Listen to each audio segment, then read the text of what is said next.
ಕಿನ್ನರಿ ಧಾರಾವಾಹಿಯಲ್ಲಿ ಬಾಲನಟಿಯಾಗಿ ಅಭಿನಯಿಸಿದ್ದ ದಿಯಾ ಅವರು ಬ್ರಹ್ಮಗಂಟು ಸೀರಿಯಲ್ನಲ್ಲಿ ದೀಪಾ ಪಾತ್ರಕ್ಕೆ ಬಣ್ಣ ಹಚ್ಚಿದ್ದಾರೆ. ಹಸ್ಬೆಂಡು ಅಂತ ಗಂಡನ ಹಿಂದೆ ಓಡಾಡುವ ಈ ಕ್ಯೂಟಿ ಕನ್ನಡಿಗರ ಮನವನ್ನು ಗೆದ್ದಿದ್ದಾರೆ. ಹೌದು, ಕನ್ನಡ ಕಿರುತೆರೆಯಲ್ಲಿ ಹೊಸ ಸೀರಿಯಲ್ಗಳು ಬರ್ತಾನೆ ಇರುತ್ತದೆ. ಆದರೆ ಕೆಲವೊಂದು ಸೀರಿಯಲ್ಗಳು ಮಾತ್ರ ವೀಕ್ಷಕರ ಮನಸ್ಸಿಗೆ ಹತ್ತಿರವಾಗುತ್ತದೆ.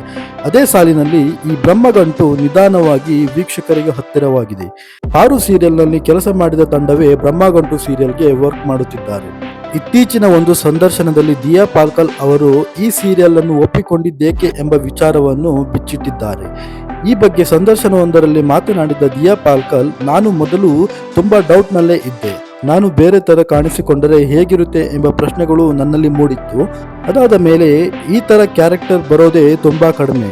ಯಾವಾಗ ಬೇಕಾದರೂ ನಾನು ಈಗಿರೋ ಲುಕ್ ನಲ್ಲಿ ಮಾಡಬಹುದು, ಆದ್ರೆ ಈ ತರ ಒಂದು ಪಾತ್ರವನ್ನು ಮಾಡೋದು ಕಮ್ಮಿ ಜನಕ್ಕೆ ಅವಕಾಶ ಸಿಗುತ್ತೆ.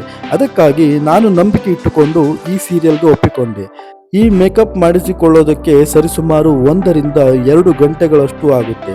ಅಲ್ಲದೆ ಅಲ್ಲಿಗೆ ಕ್ಲಿಪ್ ಹಾಕಿಕೊಂಡು ಮಾತನಾಡುವುದು ತುಂಬಾನೇ ಕಷ್ಟ. ಆದರೆ ಕಷ್ಟ ಆದರೂ ನನ್ನ ಕ್ಯಾರೆಕ್ಟರ್ಗೆ ಅಷ್ಟು ಪ್ರೀತಿ ಸಿಗತ್ತೆ. ಇದೇ ನನಗೆ ಮೋಟಿವೇಶನಲ್ ಅಂತ ಹೇಳಿಕೊಂಡಿದ್ದಾರೆ. ದಿಯಾ ಅವರು ಕಿನ್ನರಿ ಧಾರಾವಾಹಿಯಲ್ಲಿ ಐಶ್ವರ್ಯ ಆಗಿ ಕಾಣಿಸಿಕೊಂಡಿದ್ದ ಪುಟಾಣಿ ಇದೀಗ ನಾಯಕಿ ಆಗಿ ಹೊಸ ಇನ್ನಿಂಗ್ಸ್ ಅನ್ನು ಶುರು ಮಾಡುತ್ತಿದ್ದಾರೆ. 21 ವರ್ಷದ ದಿಯಾ ಪಾಲ್ಕಲ್ಗೆ ಚಿಕ್ಕ ವಯಸ್ಸಿನಲ್ಲಿಯೇ ನೃತ್ಯ ನಟನೆ ಕಡೆಗೆ ಮುಖ ಮಾಡಿದ್ದಾರೆ. ದಿಯಾ ಪಾಲ್ಕಲ್ ಅವರ ತಾಯಿ ರಮ್ಯಾ ಅಜಯ್ ಕೂಡ ಒಬ್ಬರು ನಟಿಯರು. ಅವರು ಕೂಡ ಕನ್ನಡದ ಅನೇಕ ಧಾರಾವಾಹಿಗಳಲ್ಲಿ ನಟಿಸಿದ್ದಾರೆ. ಇದಾಗಿತ್ತು ಸ್ನೇಹಿತರೆ, ಕಪ್ಪು ಮೇಕಪ್ ಹಲ್ಲಿಗೆ ಕ್ಲಿಪ್ ಹಾಕಿ ನಟನೆ ಮಾಡಿದ ದಿಯಾ ಅವರ ಬಗ್ಗೆ.